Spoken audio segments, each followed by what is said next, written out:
మొన్నే ఒక వినూత్నమైన కార్యక్రమానికి శ్రీకారం చుట్టాం. ప్రజాప్రతినిధులు, అధికార యంత్రాంగం ఇద్దరు కూడా దగ్గర 2000 మందితో ఒక కార్యక్రమానికి శ్రీకారం చుట్టి ఈ సంవత్సరం ఏం చేశాం, రాబోయే సంవత్సరం ఏం చేయాలి, 5 సంవత్సరాల్లో మనం ఏం చేయబోతున్నాం, 2047కి రాష్ట్రాన్ని ఏ విధంగా ముందుకు తీసుకుపోతామో ఒక నిర్దిష్టమైనటువంటి టార్గెట్స్తో ఆ కార్యక్రమంలో చర్చించాం. ఇందులో కూడా మీరు ఒక్కసారి చూస్తే ఇక్కడ ఉండే వాళ్ళందరం కూడా పాలసీ మేకర్స్. ఇటు శాసనసభలో చట్టాలు తేవాలన్నా, పార్లమెంట్లో చట్టాలు తేవాలన్నా ఇక్కడ మనకు ఒక ప్రత్యేకత ఉంది. ఇక్కడ అసెంబ్లీలో మనం ఒకసారి చూస్తే మనం ఒక ఎన్డీఏ గవర్నమెంట్లో ఉన్నాం, కూటమి ప్రభుత్వం ఉంది. ఈ కూటమి ప్రభుత్వంలో మెయిన్ పార్టీ తెలుగుదేశం పార్టీ, ఇంకొక పక్క జనసేన, అదే మరిగా బీజేపీ ముగ్గురం కూడా ఉన్నాం. ఈ ముగ్గురు 3 పార్టీలు కలిసి ఎప్పటికప్పుడు సమన్వయంతో ముందుకు పోతున్నాం. మనం అందరం ఒక విషయం గుర్తుపెట్టుకోవాల్సిన అవసరం ఉంది. 5 సంవత్సరాలు ఈ రాష్ట్రంలో అనేక ఇబ్బందులు పడ్డాం. ప్రజలు కూడా అనేక ఇబ్బందులు పడ్డారు. అడుగడుగున అణచివేసే ధోరణితో ముందుకు పోతే మనం అందరం కలిసి ఆ రోజు నేను కానీ, పవన్ కళ్యాణ్ గారు కానీ, బీజేపీ కానీ అందరం కలిసి విధ్వంసం నుంచి మళ్ళీ వికాసం వైపు రాష్ట్రాన్ని పునర్నిర్మాణం చేస్తామని చాలా స్పష్టమైన హామీ ఇచ్చాం. దీన్ని నమ్మారు. నమ్మడమే కాదు, నేను రాజకీయాల్లో చూస్తే తెలుగుదేశం పార్టీ అనేక సందర్భాల్లో ఒక దిగ్విజయాల్ని సాధించాం. కానీ అవన్నీ కంపేర్ చేసుకుంటే 94% స్ట్రైక్ రేటుతో మొన్న ఎన్నికల్లో అఖండ విజయాన్ని సాధించి పెట్టారంటే అది మన మీదుండే నమ్మకం అని మరొకసారి మీ అందరికీ విజ్ఞప్తి చేస్తున్నా. ఆ నమ్మకాన్ని, ప్రజల్ని, ఆశల్ని, యాస్పిరేషన్స్ని కాపాడుకోవాల్సిన బాధ్యత మన పైన ఉంది. ఏ ప్రభుత్వం అయినా సరే చేసిన పనులు చెప్పుకోవాలి. ఏ నాయకుడైనా సరే ప్రజల్లోకి వెళ్ళడంలో నామోషి పడకూడదు. పదే మీరు ఎంత తిరగగలిగితే అంత మీరు రాణించే పరిస్థితి ఉంటుంది. ప్రజలకు మీరు ఎంత అందుబాటులో ఉంటే ప్రజలు మిమ్మల్ని ఆదరించే పరిస్థితి వస్తుంది. ఈ విషయం మనం గుర్తుపెట్టుకోవాలి. పని చేయడం ఒక ఎత్తు, ప్రజలకు అందుబాటులో ఉండడం ఇంకొక ఎత్తు. మనం చేసిన పనులు పదే ప్రజలకు చెప్పడం కూడా ఇంకొక విధానం.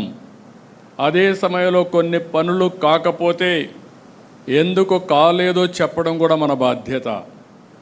ఇంకొక పక్క మీరు గుర్తుపెట్టుకోవాల్సింది, ఏదైతే ఈరోజు ప్రజా సమస్యల్ని పరిష్కారం చేస్తూ ప్రజల్లో ఒక తృప్తిని మనం చూడాల్సిన అవసరం ఉంది.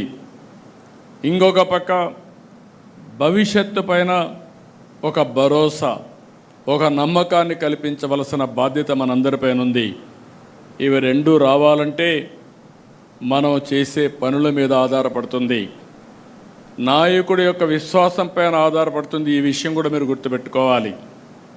మొన్న ఎన్నికల్లో ఎన్ని విన్యాసాలు చేసినా, ఎన్ని దౌర్జన్యాలు చేసినా నిలబడుకున్నాం, పోరాడాం, సఫర్ అయ్యాం. కానీ ప్రజలు మేమున్నామని అండగా నిలబడి, మొన్న చూస్తే నేను నా చరిత్రలో చాలా ఎన్నికలు చూశాను, కానీ ఫస్ట్ టైం మొన్న ఎన్నికలు నేను చూస్తే ఎక్కడ కూడా వీలైనంత వరకు తప్పులు చేయకుండా స్ట్రాటజీలో ముందుకు పోయాం. అలయన్స్ దగ్గర నుంచి, అభ్యర్థుల ఎంపిక దగ్గర నుంచి నిర్మోహమాటంగా అందరికీ చెప్పవలసిన విషయాలు చెప్పాం. గెలిపే ధ్యేయంగా ఆలోచించాం. అందుకే మీరు ఒక్కసారి చూస్తే మొన్న ఎన్నికల్లో దగ్గర చాలామంది కొత్త వాళ్ళు, పార్లమెంట్ అయితే మెజారిటీ కొత్త వాళ్ళు, అసెంబ్లీ కూడా మెజారిటీ కొత్త వాళ్ళు, ఫస్ట్ టైం వచ్చిన వాళ్ళు చాలామంది వచ్చారు. రెండోది మీరు చూస్తే సోషల్ రీఇంజనీరింగ్ చేశాం.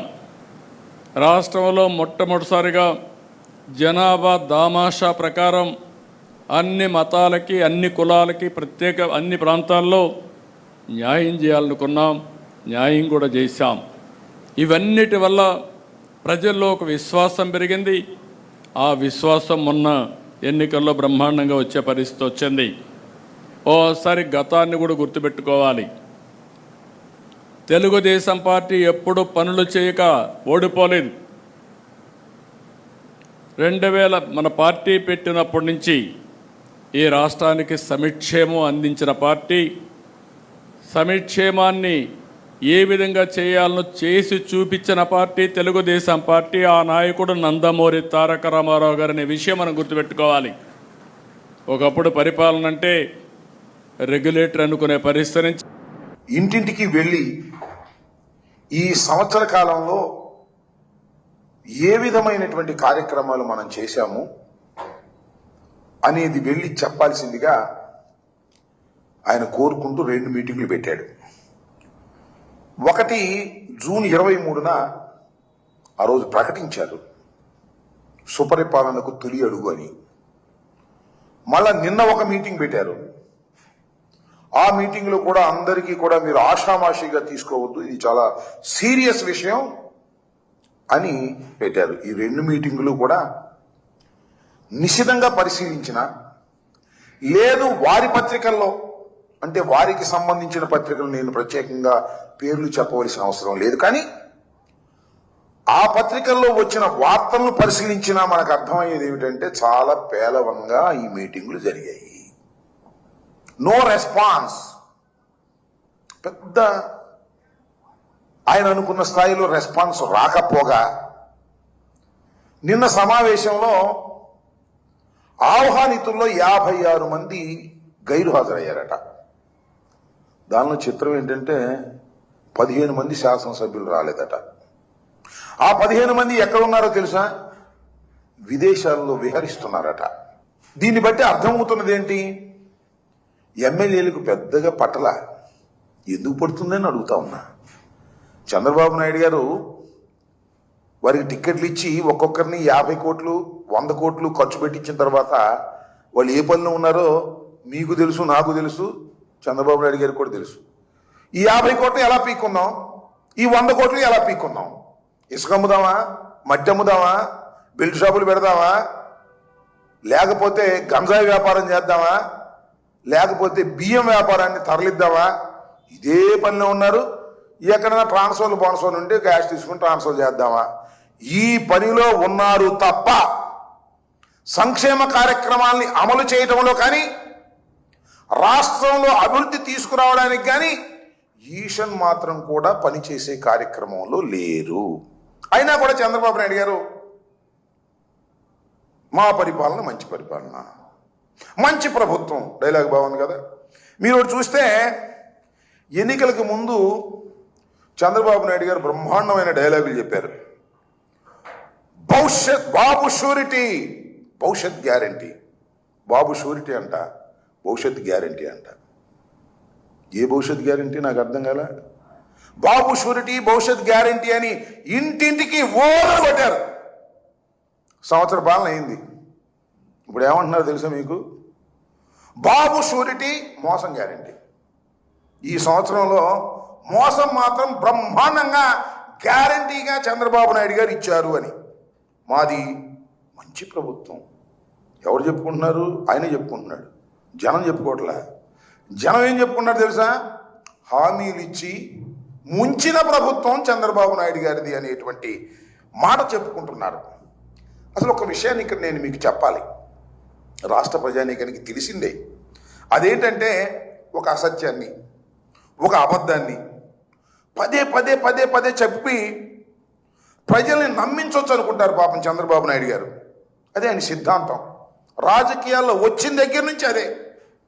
ఒక అసత్యాన్ని, ఒక అబద్ధాన్ని చెప్పడం, దాన్ని ప్రచారం చేయటం. ఆయనకి నేను ప్రత్యేకంగా చెప్పాల్సిన అవసరం మీ అందరికీ తెలుసు. మీడియా బలం చాలా స్ట్రెంగ్త్ ఉంది. ఆయన ఒక్క అబద్ధం చెబితే ఆ అబద్ధాన్ని నిజమని ప్రచారం చేయడానికి ఎల్లో మీడియా 1, 2, 3, 4, 5, 10 ఛానల్ దాకా ఉన్నాయి.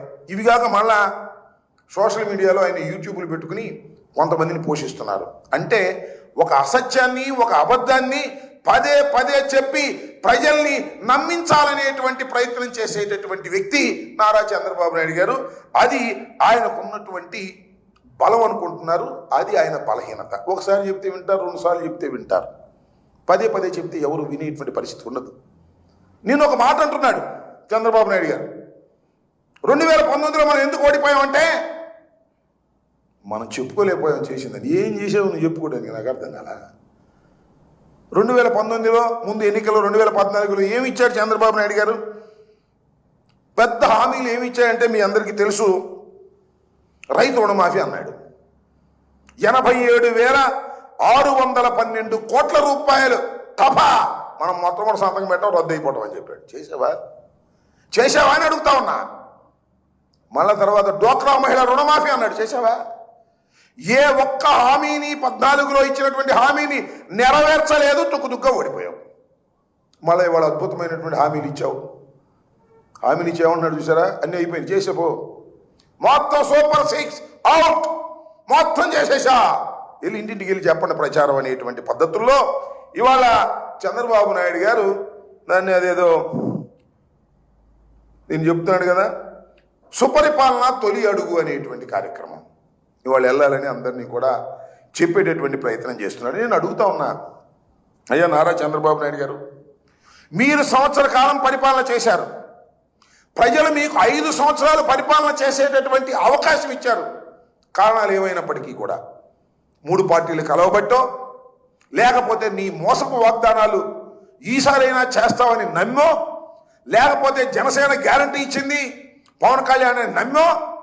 బీజేపీ ఇవ్వలేదనుకోండి, అది వేరే విషయం. ఓట్లు వేశారు, నువ్వు గెలిచావు, 5 సంవత్సరాలు పరిపాలన చేసేటువంటి హక్కు మళ్ళా నీకు వచ్చింది. 1 సంవత్సరం పరిపాలన చేశావు. ఈ సంవత్సర పరిపాలనలో నువ్వు చేసింది ఏమిటి అని అడుగుతా ఉన్నా. ఇచ్చిన హామీలను నెరవేర్చావా? ఇంకా చెప్తున్నాడు ఆయన. చెప్పే మాట ఏంటంటే చేసిన పనులు పదే పదే చెప్పాలంట. మనం ఏదైతే చేశామో ఆ చేసినటువంటి పనులను ఈ తొలి అడుగులో వెళ్ళి పదే పదే పదే చెప్పాలి, రికార్డ్ వేయాలి. చెయ్యని పనులకి ఎందుకు చేయలేదో చెప్పాలంట. అసలు ఎందుకు చేయలేదు నువ్వు? నాకు అర్థం కాలేదు. హామీ ఇచ్చి సంవత్సరం అయిన తర్వాత అసలు ఈ ప్రశ్న ఎందుకు ఉద్భవించింది? చేయని పనులు ఎందుకు చేయలేదంటే జగన్మోహన్ రెడ్డి గారి వాళ్ళు చేయలేదు. ఖజానా ఖాళీ అయిపోయింది, డబ్బులు లేవు, నువ్వు వచ్చేటప్పుడు లేవు, ఉన్నాయని అనుకున్నాను. ఇలాంటి దొంగ మాటలు చెప్పేటటువంటి కార్యక్రమానికి ఇవాళ చంద్రబాబు నాయుడు గారు తెరదీసేటటువంటి ప్రయత్నం చేస్తూ ఉన్నారు. మీరు చూసినట్లయితే ఏడాది పరిపాలనలో హామీలన్నీ ఎగ్గొట్టేశావు. ఎగ్గొట్టం కాకుండా చేశాను పో అని బుకాయిస్తున్నావు. రెండవది కక్షలు, కార్పణ్యాలు.